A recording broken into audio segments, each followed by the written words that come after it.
It started with static, just a flicker at first, a quick buzz across the screen. Then at exactly 3 a.m., every night the TV would turn on by itself.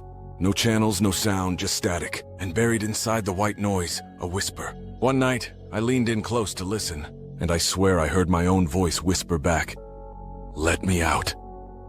It was always at 3 a.m. The screen would flash on, lighting up my living room like a lightning bolt. No picture, just pure white static. I'd check the remote, the settings, even unplug the damn thing. Still, every night, it turned itself back on. At first, I blamed a faulty timer or interference, but that didn't explain the sound I kept hearing like breathing, coming from inside the static. Cleaning the storage closet one day, I found an old VHS tape. No label, just black casing, dusty and cold to the touch. Curious, I dug out my old player and hooked it up. When I hit play, it was nothing but static, but it felt different, deeper, heavier, and faintly beneath the noise I heard a voice, repeating a name, my name. I started watching the static every night. Couldn't help it. Something about it pulled at me, and then I saw it. A figure, just for a second, standing behind the noise. Not quite in it, not quite out. It was thin, hunched, almost human, but wrong. It didn't move with the static. It moved against it, like it was watching me. I set up my phone to record the sound overnight. Next morning, I played it back. Most of it was just static, until the 2:59 a.m. mark. Then a voice, low and whispering, "This is not your house." At 3:01 a.m. it said, "We lived here first." And at 3:03 a.m., it screamed in my voice. The static changed. It wasn't random anymore. It started forming shapes.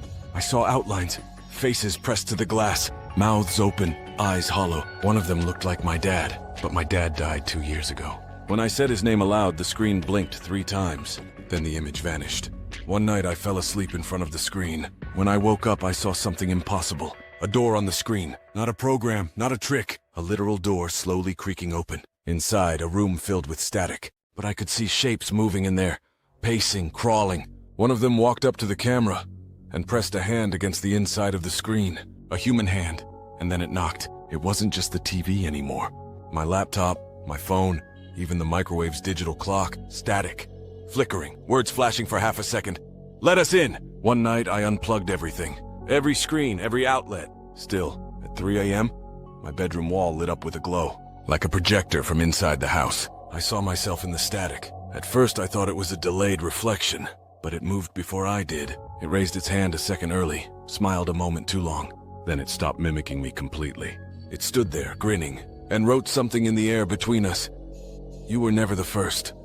One night, the TV turned itself off. Silence, no buzz, no static, just black screen. I thought it was over, until I looked closer. In the black glass, I saw my living room, reflected perfectly.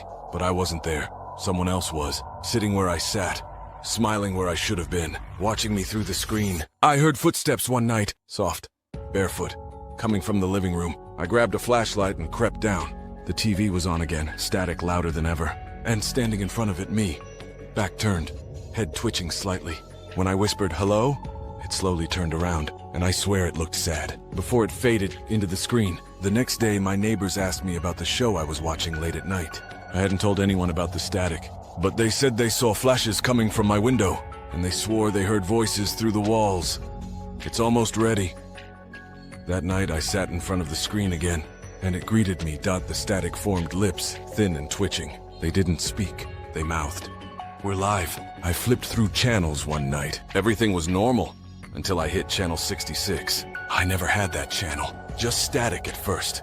But then the image sharpened. I saw my apartment viewed from above. I saw myself sleeping. The camera angle zoomed, closer, closer, until I could see the shape in my bed wasn't moving like a sleeper. It was trembling, like something was trying to stay still. I paused the screen, took a photo, enhanced it, zoomed in. The static wasn't random. It was made of faces, screaming, distorted, overlapping. Some of them I recognized. Neighbors, old classmates, even my childhood dog. One of the faces whispered, "We're inside the signal." Another said, "Stop watching or join us." I turned off the TV. The static continued, without power. I brought in a radio, set it to white noise, tuned slowly. At 3 a.m. I heard it, a clear, cold voice over the frequency. "You see us. We see you. You hear us. We're behind the sound." Then silence, then screaming. It wasn't human. It wasn't one voice. It was hundreds, layered into one endless howl. I woke up with a nosebleed. The static was on again, but the screen was dripping. Clear liquid sliding down like tears. When I touched it, it burned my skin, left a welt shaped like a fingerprint. Later, I noticed static on my bathroom mirror, and my eyes, they flickered. Like they were buffering. A man came to my door. Said he worked with cable maintenance. I never called anyone. He had no tools, no name tag, no van. But he looked at me like he knew me, Dot. He asked, "How long have you been exposed?"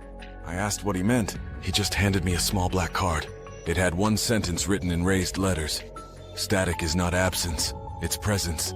Then he turned and walked straight into the woods. I checked the breaker box. Thought maybe this was electrical. But behind the panel I found more. Wires that didn't connect to anything. Black cords coiled like roots. And at the very back, a tiny CRT screen buried into the wall. It flicked on when I touched it. I saw my childhood bedroom. And something sleeping in my old bed. When I backed away, the screen blinked. Home transmission complete. I stopped watching. Unplugged everything again. But I still heard it. In the walls, in the pipes, even inside my ears. And when I looked in the mirror, I noticed something. I blinked, but not quite right. I raised my arm, but it hesitated. I was lagging. The static wasn't trying to talk to me. It was trying to become me. One night, every device turned on. TV, laptop, phone, microwave, fridge display. All at once. Every screen displayed the same message. Let us through. And behind it, the sound of flesh tearing. I screamed, covered my ears. But even then, I could feel the signal inside my skull, buzzing like a hornet, like I was the antenna now. I woke up to find myself sitting in front of the TV. I don't remember walking there. My hands were folded in my lap. The screen showed me, but slightly different. Pallid skin, dimmer eyes, mouth moving, but no sound. Then it stopped moving, and I stood up. Except I was still sitting down. Two of me. One in the static, one outside. Then they spoke in unison. "We are signal, you are screen, let us in." I don't sleep anymore, because when I do, I dream in static. When I blink, I see flickers of someone else's life. I think I'm being broadcast. Or maybe I already was. Maybe we all are. You ever stare at a blank screen too long? Notice it twitch? Feel like it's watching you? It is. The static isn't random. It's alive, and it's learning how to be you.